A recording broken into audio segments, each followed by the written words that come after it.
Bom dia, irmãos. Que a paz e a graça do Senhor Jesus Cristo esteja sobre sua vida, sobre sua casa, sobre a sua família, nessa manhã, no nome poderoso de Jesus Cristo. Que o amor do Senhor, que a misericórdia do Senhor, que a graça do Senhor esteja te alcançando nesse dia. Queridos, sou o pastor Marcelo Henrique, estou aqui mais uma vez gravando um vídeo para levar até você uma palavra de Deus. Palavra essa que de alguma forma possa te abençoar, te edificar no nome poderoso de Jesus. Antes de ir para o texto, eu quero pedir aos irmãos perdão pela minha voz. Eu estou muito gripado, já tem 3 dias que estou de cama. Estou levantando agora para poder gravar o vídeo. Então, peço aos irmãos perdão pela voz. Se surgir alguma tosse, não tem como segurar. Mas que isso não venha impedir os irmãos de entenderem a mensagem dessa semana.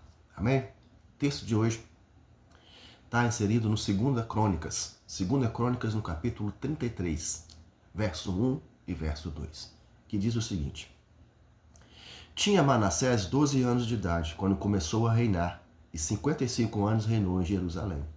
E fez o que era mal aos olhos do Senhor, conforme as abominações dos gentios que o Senhor lançara de diante dos filhos de Israel. 2 Crônicas, capítulo 33, verso 1 e verso 2. Por que esse texto nessa manhã? Esse texto me chama muita atenção, porque Manassés, ele foi um dos piores reis de Israel. E isso aí não é nenhuma novidade. Se você for ler o livro dos reis, a maioria, 70% dos reis fizeram o que era mal aos olhos do Senhor. Mas Manassés foi um dos piores. E Manassés era filho de Ezequias. Ezequias foi um dos melhores reis de Israel. Quando Ezequias começa o seu reinado, ele junta o povo e começa a rodar todas as cidades de Jerusalém, derrubando os postes ídolos, derrubando as imagens dos ídolos, manda o povo limpar a sua casa, tirar todas as imagens, todos os ídolos das suas casas.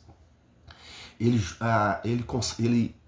junta os sacerdotes, os levitas, e manda com que eles se santificassem, com que eles se purificassem, que eles purificassem o templo, tudo isso para poder voltar a adorar a Deus. O texto diz que eles voltam a adorar a Deus, voltam a buscar a Deus, e a glória de Deus vem sobre Israel. Mas quando ele morre, seu filho Manassés não segue os seus passos.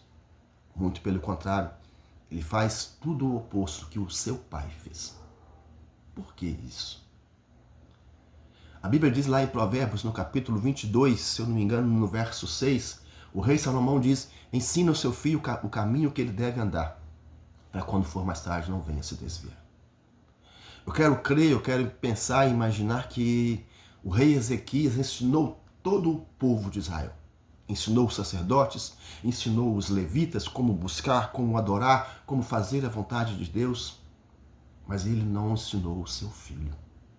Mas ele não apresentou a Deus o seu filho, ou apresentou o seu filho a Deus.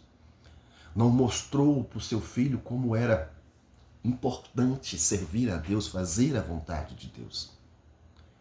E muitas vezes nós nos vemos assim, nós que às vezes estamos envolvidos com algum ministério na igreja, que pregamos, cantamos, damos aula, fazemos visitas, estamos sempre à frente de um culto e muitas vezes não temos tempo, não tiramos tempo para ensinar os nossos filhos, para mostrar qual é o caminho dos nossos filhos. Talvez você possa falar assim: ah, pastor, mas o meu filho não bebe, meu filho não fuma, meu filho é quieto, meu filho está estudando, meu filho está trabalhando. Eu ensinei, eu mostrei para ele, eu coloquei ele numa boa escola, eu dei a direção para ele, para um bom serviço. E você apresentou ele a Deus? Você ensinou o caminho? Você anunciou a Jesus para ele? Não adianta nós colocarmos nossos filhos nas melhores escolas, preparar para ele uma melhor profissão, ensinar ele a seguir, a torcer para o nosso mesmo time de futebol, se nós não colocarmos ele no caminho certo, no caminho de Jesus. E preste atenção um detalhe. Tem uma frase que é muito usada, que eu não concordo de maneira nenhuma, que diz: faça o que eu mando, mas não faça o que eu faço. Seu filho tem que ver em você um exemplo. Seu filho tem que ter desejo, vontade de buscar a Deus pelo seu exemplo. Mostre para ele o caminho correto, o caminho certo. Direcione o seu filho até Jesus. Não adianta você pregar para multidões, não adianta você ganhar 1 milhão de almas, não adianta você lecionar e ensinar para uma centena de pessoas.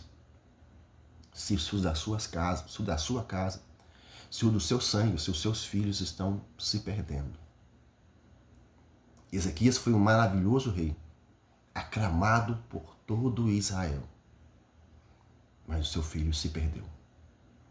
Seu filho se perdeu no pecado, se perdeu na idolatria. Talvez porque ele não tenha ensinado. Talvez porque ele não tenha direcionado. Ensina o seu filho o caminho que ele deve andar. Amém? Fica a dica para você nessa manhã no nome poderoso de Jesus Cristo. Antes de encerrar esse vídeo, eu quero pedir aos irmãos que estejam orando pela minha vida, que Deus possa me restabelecer, me renovar.